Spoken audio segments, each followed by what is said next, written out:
Okay, let's talk about the difference between what customers say they want and what they actually need. Now, you may be familiar with many techniques which involve collating lots of information from customers, and from that trying to discern what the customers actually want. And in some instances, folks will even ask customers what they want. Now, we're going to take a different approach here. What we're going to do is we're going to figure out what the customer needs, even when the customer themselves doesn't know what that actually is. So how do we do that? Well, let's start off with a little story, two stories in fact.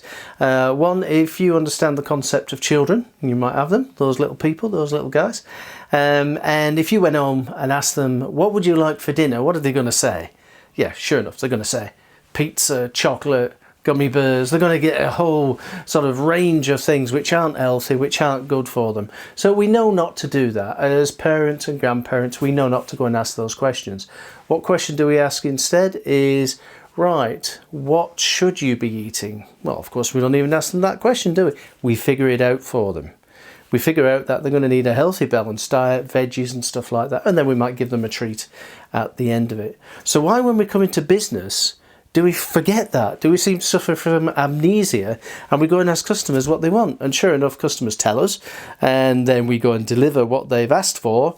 And again, that might not be the best thing for them. And more importantly, it shouldn't be what we're delivering anyhow. It may not deliver to their needs.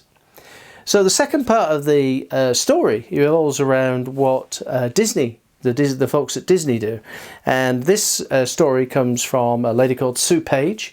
Excellent writer, has written a number of books about process, and what Sue was sharing with us at a conference a couple of years ago was this idea that we don't actually go and ask the customers what they want. We do listen to what customers ask us, and from that we discern what the real needs are.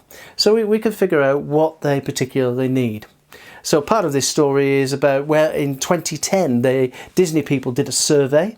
And what do you think was the most commonly asked question when they ran the survey across all their global theme parks in 2010? I'll just give you a pause for a moment to what would be the most common question? Well, let's imagine you've had a long journey, the sun's hot, the kids have been doing, are we there yet, are we there yet?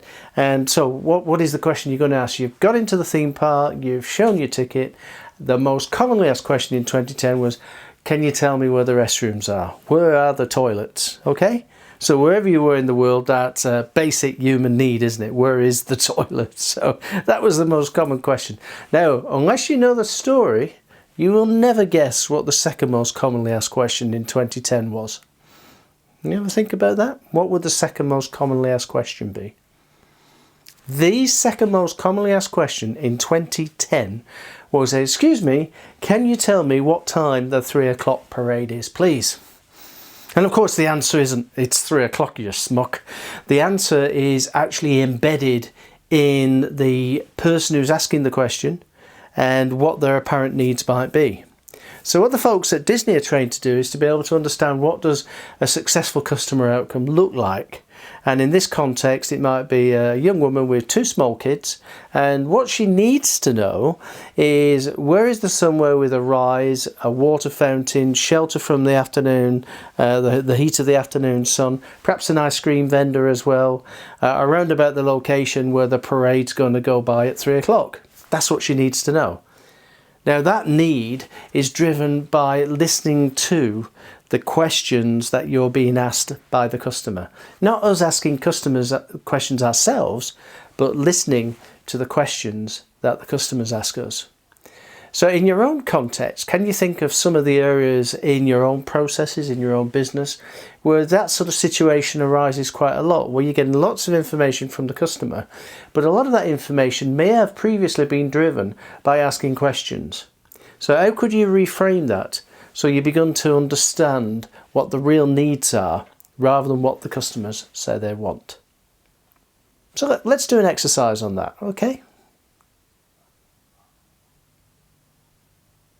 So needs and wants. an interesting area, and we're at level 1. We just sort of scrape the surface of it. You can imagine that as we begin to dig down through the additional sort of outside inniness of this sort of work, that those we can get quite sophisticated. And the kicker, as you know, is that we must get more scientific about the customer experience. And this is one way that progressive outside-in organisations are doing precisely that. They're discerning what the customer need is, sometimes even when the customer doesn't know it themselves. Okay, thank you.